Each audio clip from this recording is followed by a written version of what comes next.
Tēnā koutou katoa tonight on City News. Meetings are being organised to discuss a proposed centre for performing arts. ACT Party candidate for Rotorua, Lyle Russell, says he's hit the ground running since announcing his candidacy on Sunday, and nominations are being assessed for this year's Te Arawa Awards. District Councillor and Creative Communities Portfolio Lead Glenys Sarank says meetings are being organised with stakeholders to discuss the proposal of converting the convention centre into a performing arts centre. Mrs Sarank says planning is in the very early stages, so community feedback is being sought. We've begun preliminary talks about converting the convention centre into what we call a performing arts centre, because she's not used a lot now for conventions because of the event centre. So what we've got now is this idea that it could convert, and we're having a tour of the premise with interested organisations, all the arts groups that you can think of, active arts, drama, dancing, music, performing arts side, and the idea would be that if we can do it, it would be not so much a convention centre any longer, but it would be a performing arts centre. And there seems to be a fair amount of enthusiasm for it, but it's a lot of water under the bridge yet, a lot of work to be done, but we're hopeful that we can get to that. And Councillor Sarank says plans are also underway for the establishment of a children's art house. She says council is backing the project and has offered the old caretaker's house in the government gardens as a venue for the art house. Somewhere for children to go, their own place, their own space, and they have their tutors, which we've already got 6 tutors have gone through the course that they need to go through. The trust is about to be set up, so we're excited. We're really on the ball with that one. ACT Party candidate for Rotorua, Lyle Russell, says he's hit the ground running since announcing his candidacy on Sunday. The 22-year-old from Rotorua got a taste for politics after working for John Banks. He says he's hoping to lift the profile of ACT in the electorate. Meanwhile, Mr Russell is waiting for his invitation to speak at next week's Chamber of Commerce Great Election Debate. The debate is on at the Distinction Hotel starting at 11 a.m. Chamber CEO Darren Walsh says candidates will all have the chance to speak on what they're standing for, as well as answer questions from the floor. So is this a great opportunity for the locals here in Rotorua to ask and fire those burning questions? Oh, exactly. Look, I guess, you know, we hear it. We hear it all the time, the issues. This is an opportunity to ask the questions about the issues and really make the candidates accountable. So, yeah, I would like to encourage people to come along and ask those burning questions and get those issues out there and hear what they have to say. What are some of the ground rules for this event? What's a do, what's a not, what can't we do here? Oh, look, there's no real ground rules. When you register, we're asking people to register their interest to come along, and when they register, we'll be asking them if they have a question that they would like to ask. We'll put those questions down on paper, and they will be read out. We have Paul Hickey from the Hits is going to MC the morning. He'll ask the questions. We will take some from the floor, but I guess just so that we have some order, we will read out the questions that people want to give when they register. The Great Election Debate is on next Tuesday at the Distinction Hotel starting at 7 a.m. through to 9. And also next Tuesday, the Hills will be alive with the sound of music as the Opportunity Daytime Concert Series presents the best songs of Rodgers and Hammerstein. Led by John Cameron, founder and director of the company, the concert also features 5 great young artists. The Opportunity Daytime Concert is at the Baptist Church next Tuesday, starting at 11 a.m. In sport tonight, organisers from Te Papatakaro o Te Arawa are assessing this year's nominations for the Te Arawa Awards, formerly known as the Te Arawa Sports Awards. General Manager Paura Te Hurihanganui says sports remains a major component of the awards. However, now the focus has broadened to encompass iwi excellence at all levels. The Te Arawa Awards simply about celebrating successes and achievements and excellence through the Te Arawa region, and in 3 main categories, things that have been happening throughout our iwi, amongst our sporting athletes, and as well as with rangatahi. Why is it important to have these awards? I think it's really important to celebrate any achievements. I mean, these days there's a whole lot of negative things out there, and I think it's great to just focus on the positive at least once a year and celebrate those things that are going on that are really nice and really well done. And the Te Aroha Awards are on Sunday the 28th of September. To your weather update now, Rotorua tonight, fine, light winds, overnight a low of 8. Tomorrow Wednesday, long, fine spells, light winds, a high of 12 and low of 1. Looking out to Thursday, mainly fine, light winds, a high of 12 and low of 3. Marine forecast for Lake Rotorua for Wednesday, southeast 10 knots dying out early afternoon, then redeveloping at night. Waves less than half a metre. Long, fine spells. Still to come tonight on City News. We're at the Bay of Plenty Science and Technology Fair to bring you extensive coverage of the event, including talking with judges, organisers and students, including this year's Supreme Award winner Fergus Chinnery.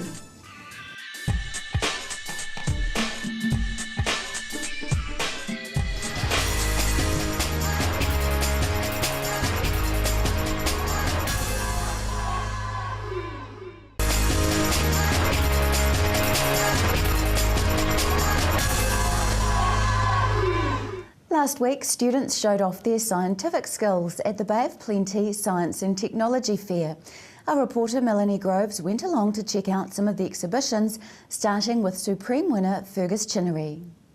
So today, I've come in and done this, but last year my science fair was what the odds were of finding a 4, a 5 or a 6-leaf clover.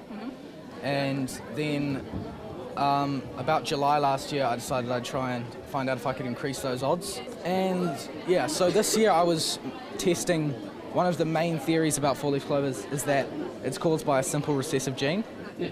And I think I proved that it can't be, because this one plant has got 3s and 4s and 5s and 7-leaf clovers all dotted throughout it randomly. Okay, what percentage of your clones ended up with the 4-leaf? All of them. All of them. So every single clone. Every single one. And you can see that they're like very similar results as well. Okay. And these results were taken on the 2nd of June, and now the plants have got 6-leaf clovers and 7-leaf clovers, and they've all got a higher percentage as well. Good. No, it's a really nice project, so well done. It's really good. Thank you. This looks really interesting. What's your project about? The viscosity of liquids. Really? And why is it important to know about the viscosity of liquids? Well, I just wanted to know more about it and, yeah, just research it. Okay, so what are your findings? I found that because viscosity is an intensive property, no matter how much you have, it doesn't change. For example, if you had golden syrup, it wouldn't matter how much you have, that the viscosity will remain the same. So I built a viscometer to measure that, and the power increases. How did you build this viscometer? Oh, I started off with a little toy motor from my toy cupboard and connected that to an egg beater with half the beater taken off and mixed that in some liquids. But it wasn't sturdy enough, so I went to an electrical engineer at Scion to help me just just finalise and make it more sturdy.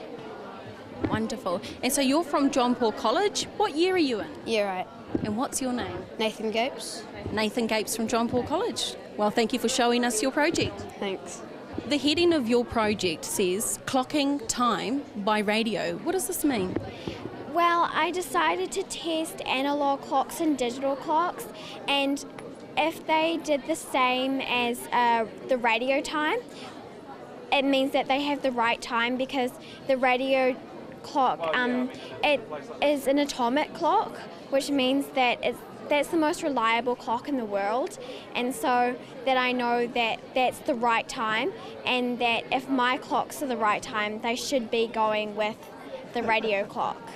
And what types of clocks did you use in order to test this theory? Well, I used a quartz branded analog clock, which is it's a really good type of analog clock, and then I used my novelty clock, and I used a Sony digital clock and an Onyx digital clock. Hi Jacob, I'm Tracy. I'm just here to look at your project today. Can you tell me about what you've been doing? Well, I first figured out the idea of this. My friend, he does a lot of road cycling, and he said when he was cycling at night that cars could not see his hand signals.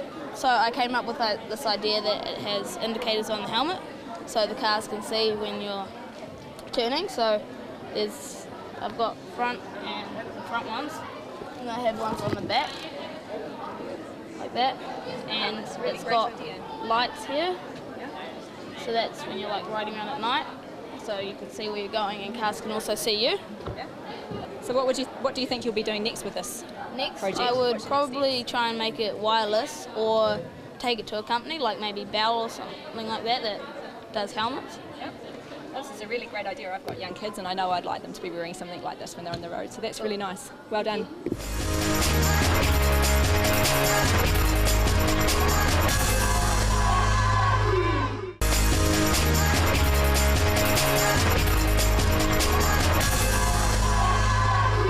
TV Rotorua are here at the Niwa Science and Technology Fair with loads of excited kids. Tracy, we're here at the Science and Technology Fair, but it's dubbed the Niwa Science and Technology Fair. What is Niwa? Niwa stands for the National Institute of Water and Atmospheric Science. It has centres right throughout New Zealand, and we specialise in environmental science. Where are you based? Where's Niwa based? Niwa is based in 5 main centres. I'm myself are in Hamilton, but we also have offices in Auckland, Waikato, Wellington and Christchurch are our main bases. You're one of the main judges here, aren't you? Yes, I'm the chief judge this year. Wonderful. Tell me, when you go around to those projects, what are you looking for?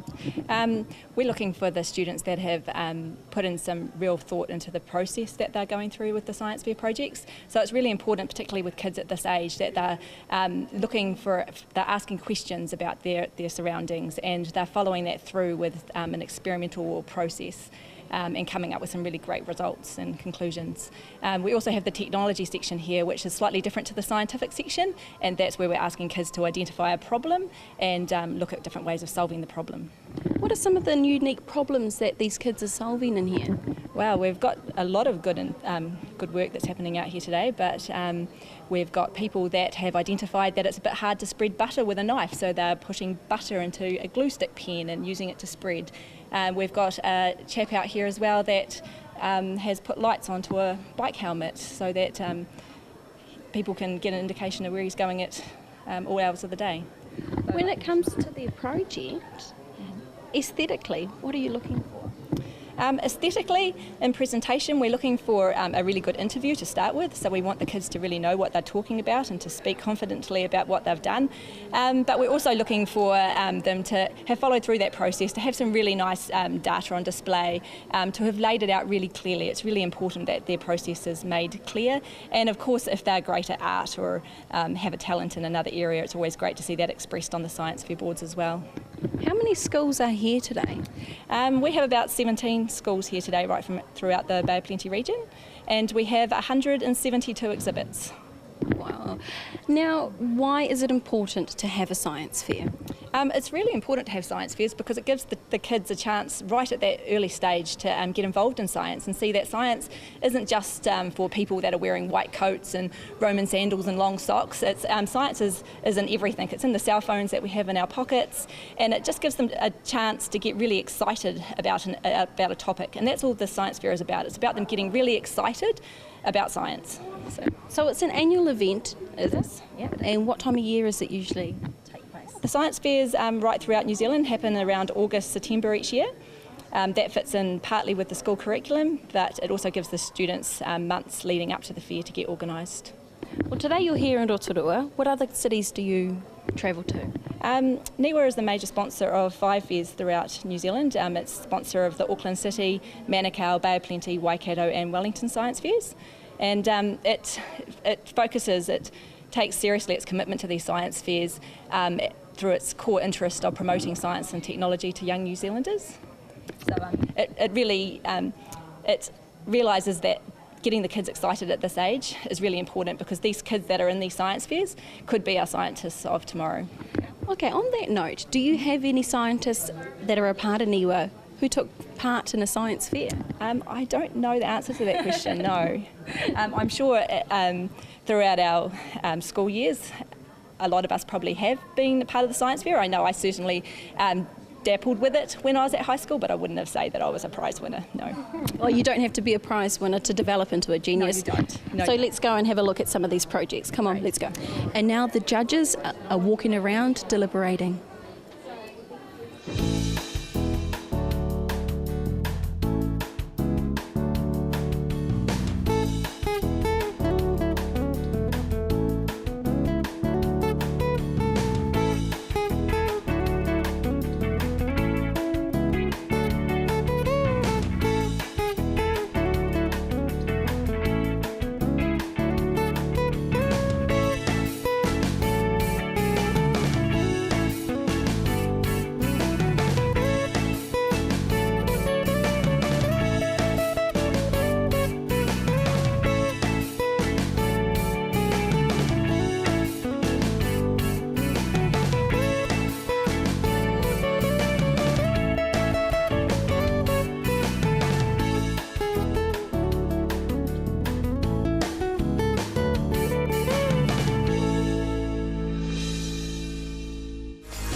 Find someone who was inspired back in the science fair days. With me we've got Louise Stanford. Hi Louise. Hi.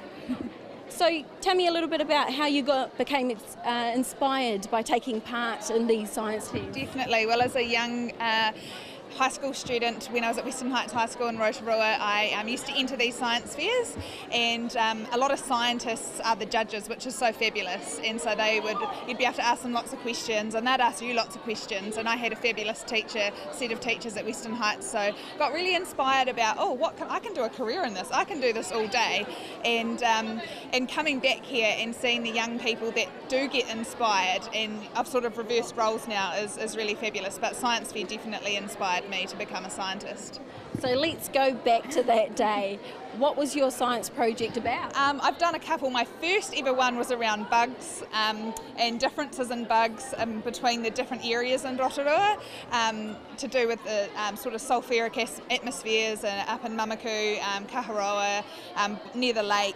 And so it was fairly simple, and the science fair projects now are a lot more elaborate than what I did when I was here. I also did some on the properties of milk and different things, trying to get the dairy awards, so yeah. Any ribbons? Yeah, I did. I got some money. I won all sorts of prizes. So it's actually really lucrative coming here, because you can win all sorts. And the Otago University Prize, which is what I now give out, is really great. It's a hands-on science trip, so they get a full paid trip down to hands-on science for a week, and they get to be part of a department at Otago University. And that's trying to encourage people to come to Otago and consider it a career in science, and especially young females. Yeah. Wow, so thank you so much, Louise, because it's great to see our local youths getting out there, becoming scientists, and then coming back and paying it forward. So thank you. No worries, thanks. It takes a lot of people to put on a science fair. Everyone working in the backgrounds, organising it and helping to get it all prepared. With me today from Kiwanis we have Mark Franken. Hello Mark. Good morning. So please tell me, what did it take in order to put the science fair together? Well, first of all, the Kiwanis Club of Rotorua, which I belong to, had to form an incorporated society to comply with the current legislation as regards to charities. Bay of Plenty Science Fair then applies for funding to various charitable organisations, and our major sponsor, which of course is NIWA, the National Institute of Water and Atmospheric Research. So when it comes to putting the day on, you've got a whole team of people out there. That's right. Yeah. So what are they all doing? What are your positions here today? The committee itself, which consists of about 6 people, actually fills in all the application forms for funding and sends those off to the various funding agencies. We use NIWA, Rotorua Energy Charitable Trust, Bay Trust, Fonterra, Scion and the Rotorua District Council. So liaising between everyone, you help to organise it and get all these companies together and businesses together, organisations together to, there is a lot of work, isn't there? There's a tremendous amount of work, yeah. And we deal with Tracy Burton, our Chief Judge, who is from the NIWA office in Hamilton. Wow. When it comes to Kiwanis, is this one of your major events that you do throughout the year? Yes. This is our biggest event. Otherwise, we have in February the Teddy Bears Picnic, which we run in Kirau Park. It's for children to bring their teddy bears along and dress up. How do people find out about Kiwanis? How do they get in touch with you? They can get in touch with us quite easily. They can find us on Facebook, on the internet. They just search for Kiwanis New Zealand. Facebook, Kiwanis Club of Rotorua. Not a problem. Wonderful. So there you go. If you want to get involved in something as important as a science fair for our youth, get in touch with the Kiwanis. Thank you so much. Thank you. So with me, we've got a familiar face, Tanya Tapsell, who has our youth portfolio. Hello, Tanya. Hi, how are you? Good, thank you. Now, tell me, from your perspective, what's it like to be a part of something like this? Oh, it's just absolutely amazing. I mean, you come here and these are students, these are intermediate and high school students that are just, you know, making these amazing inventions and questioning what we already have as well. So I've really enjoyed going around and being a judge today. It's quite honoured to come along. And you know what, it's just so exciting because they will be the future scientists of tomorrow. So that's awesome. Absolutely inspirational, isn't it, to see some of the projects that are coming out. What are some of your favourites? One of my favourites actually was, let me see, there was one with dying flax. That was quite interesting. There's a lot of hours that have been put into this. One of the other ones I liked was a boy talking about viscosity. Now I had to go, well, what is viscosity? And he said it's just the stickiness in golden syrup, but the things that they put together to make these are absolutely amazing. Even just simple things like how to trap wasps with some boys from down Lake Okarika, and they noticed there were a lot of wasps around, so they thought we'll find a solution and we'll figure out how we can trap them and solve a problem in their community. It's just amazing. How many local schools have you seen are here today? There's a few. I'm not sure how many exactly, but there are a few. Rotorua is well represented here, but we do have schools from all over the Bay of Plenty, which is awesome to see as well. Well, thank you, Tanya, for having a quick word with us. It's so exciting to be here. And congratulations again to Fergus Chinnery, winner of the Supreme Award at the Bay of Plenty Science and Technology Fair at last week's competition. To contact the news team, call 0734 88984 or email news@tv.rotorua.co.nz. If you've missed anything in tonight's show, you can watch again at tv.rotorua.co.nz. Thanks for watching tonight from all the team here at City News. O Māori.